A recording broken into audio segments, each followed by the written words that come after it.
लेकिन आप देखें यहाँ पे कि 309 साल सोने के बाद वो उठते हैं, और वो उठते हैं तो सबसे पहले ही ये कहते हैं कि बेशक हमारा परवरदिगार आसमान और ज़मीन का मालिक है, और उसके सिवा हम किसी को माबूद समझ कर नहीं पुकारेंगे, और अगर हमने ऐसा कभी किया तो हम बेअक्ली की बात करेंगे।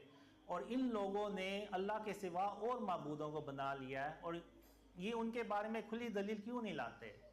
यानी उनके पास कोई दलील नहीं होती सिवाय इसके कि क्योंकि हमारे बाप दादा इनको पूछते आए तो इसलिए हम भी पूछ जाएंगे, लेकिन वो अपने दिमाग को ये इस्तेमाल नहीं करेंगे।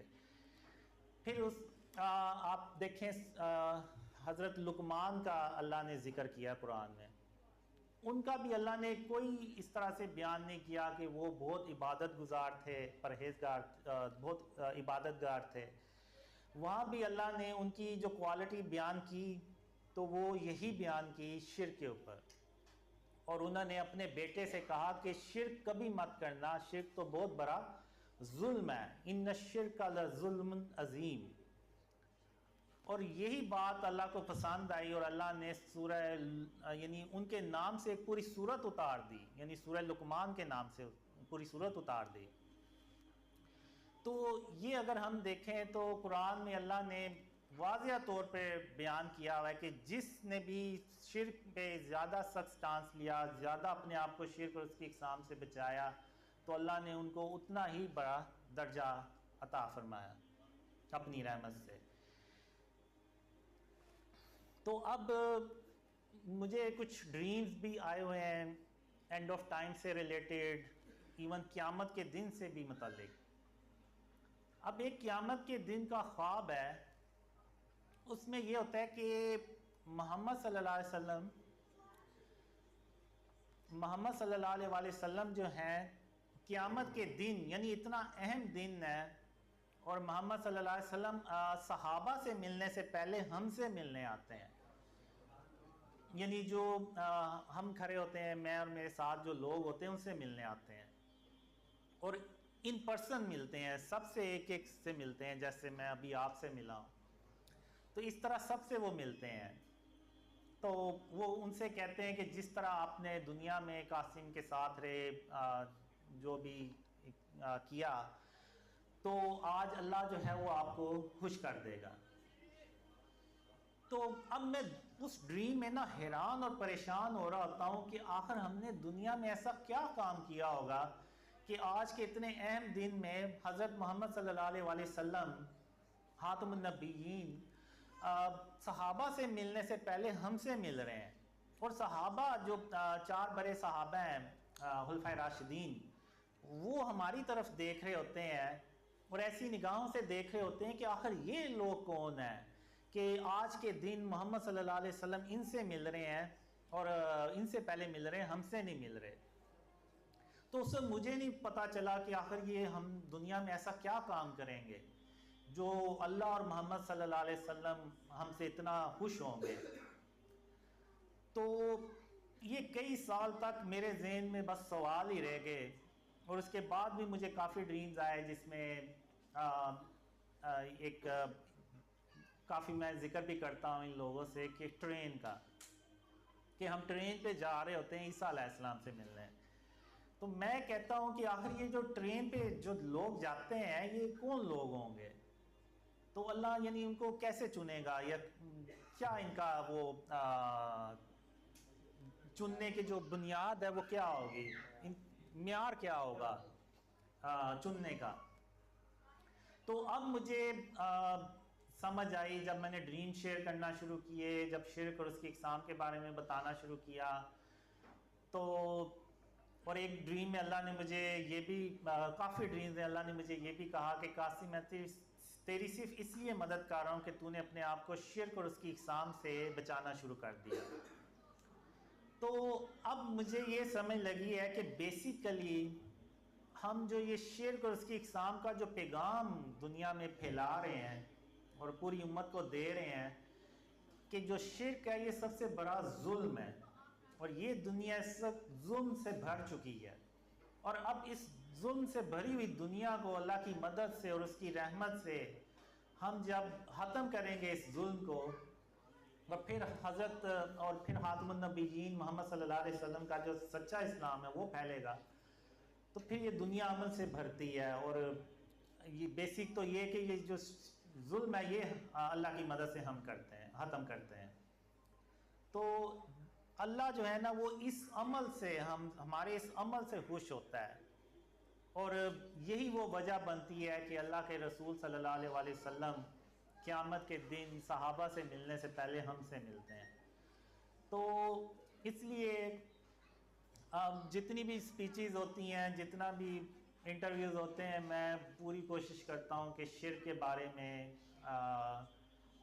अवेयरनेस फैलाई जाए, लोगों को बताया जाए कि जो शिर्क है ना, इससे हमने हर हाल में अपने आप को बचाना है और लोगों को भी तलकीन करनी है। अभी ये जो देखें आप, कहते हैं जो फ़लस्तीन में हो रहा है, ये क्यों नहीं अल्लाह हमारी मदद कर रहा, और अल्लाह हमारी मदद क्यों करे जबकि हम शिर्क कर रहे हैं एक तरफ। यानी अब देखें इससे बड़ी मुनाफिकत की और क्या मिसाल हो सकती है कि एक तरफ हम कहते हैं कि अल्लाह एक है, उसका कोई शरीक नहीं है, और ना वो अपने हुक्म में किसी को शरीक करता है, लेकिन दूसरी तरफ फिर हम मज़ारों पे भी जाते हैं और उनसे मन्नतें भी मांगते हैं और उनको सजदे भी करते हैं, और हमने बुत भी रखे हुए हैं अपने घरों में और तस्वीरें भी लगाई हुई हैं। तो फिर इससे बड़ी और क्या मुनाफिकत है कि हमारे एक्शन तो सारे वो हैं जो मुशरकों वाले हैं, और जो बस ज़ुबान से हम कहते हैं कि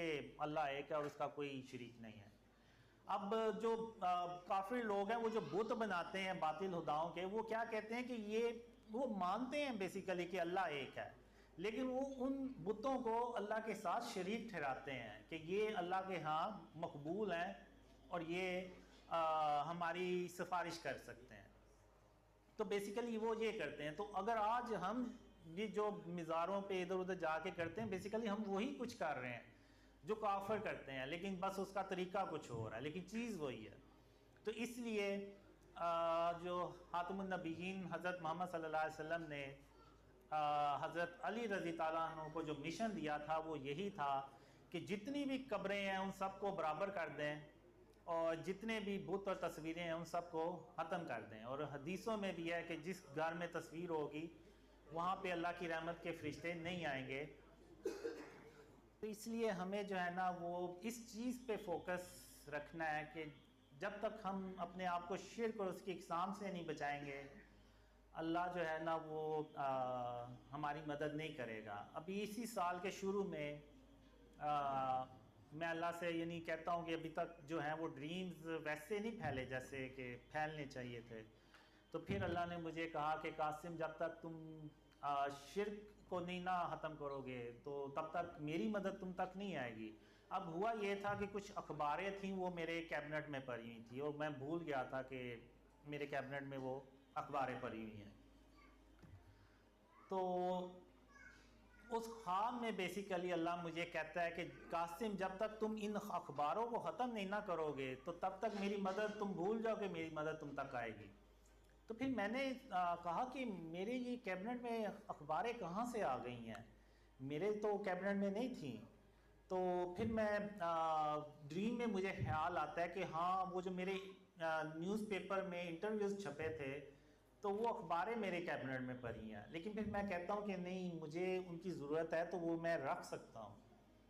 लेकिन फिर मैं ड्रीम में ही अपने आप को कहता हूँ कि नहीं, मुझे सिर्फ उतने ही अखबार की ज़रूरत है जितने के उस इंटरव्यू छपा है, बाकी अखबार की ज़रूरत नहीं है। तो फिर मैं कहता हूँ कि अभी मैं सो रहा हूँ, तो जब मैं उठूँगा तो सबसे पहले मैं ये काम करूँगा। तो जब मैं उठा तो मैंने अपने अलमारी को टटोला तो वो फिर मुझे अखबारें जो है ना वो मिल गई। वो असल में एक ब्राउन कलर का इन्वेलप था, उसके अंदर वो पड़ी हुई थी। तो जब मैंने उनको खोल के देखा तो मैं यानी सर पकड़ के बैठ गया। उसमें तो बड़ी बड़ी तस्वीरें भी थी, जाहिर सी बात है आपने देखी होंगी, इश्तिहार भी छपते हैं, सारा कुछ तस्वीरें होती हैं। तो मैं बड़ा वो शर्मिंदा भी हुआ कि मेरे अपने यानी कैबिनेट में पड़ी हुई यार, मुझे पता ही नहीं चला जब तक कि अल्लाह ने ना बता दिया मुझे। तो फिर मैंने उन अखबारों को ज़ाया किया। तो इवन मैंने अपना इंटरव्यू वाला पार्ट भी नहीं रखा। तो फिर उसके बाद आप देखें तो यानी अल्लाह ने ऐसी मदद की कि पूरी दुनिया में जो ड्रीम्स हैं ना वो फैले। और इवन अगर आप देखें तो बड़े बड़े मुफ्तीज़ जो हैं उन्होंने भी बात की। मुझे इससे कोई मसला नहीं है, वो मेरे बारे में जो मर्ज़ी कहते फिरें, मुझे बस एक चीज़ की खुशी होती ये है कि चलो उन तक ये पैगाम तो पहुंच गया कि एक बंदा है उसको ड्रीम्स आते हैं, तो वो शायद कभी सोचें कि आखिर इसके ख्वाबों में सबसे अहम पैगाम क्या है। तो वो ज़रूर इस चीज़ को देखेंगे कि सबसे अहम पैगाम जो है ना वो शिर्क और उसकी इक़साम से जब तक हम नहीं बचाएंगे तो अल्लाह की मदद जो है ना वो नहीं आएगी। तो इसलिए आपने देखा मैंने कभी किसी आलिम के बारे में कोई बात ही नहीं की। वो इसलिए कि मैंने कहा कि मेरा काम जो अल्लाह ने मुझे जिस काम पे लगाया है कि वो शिर्क और उसकी इक़साम के बारे में लोगों को, इस उम्मत को बताना है, तो वो मेरा काम अल्लाह की मदद से हो रहा है। तो अब इंशाल्लाह क्वेश्चन आंसर्स, उनके सवाल और उनके जवाब शुरू करते हैं।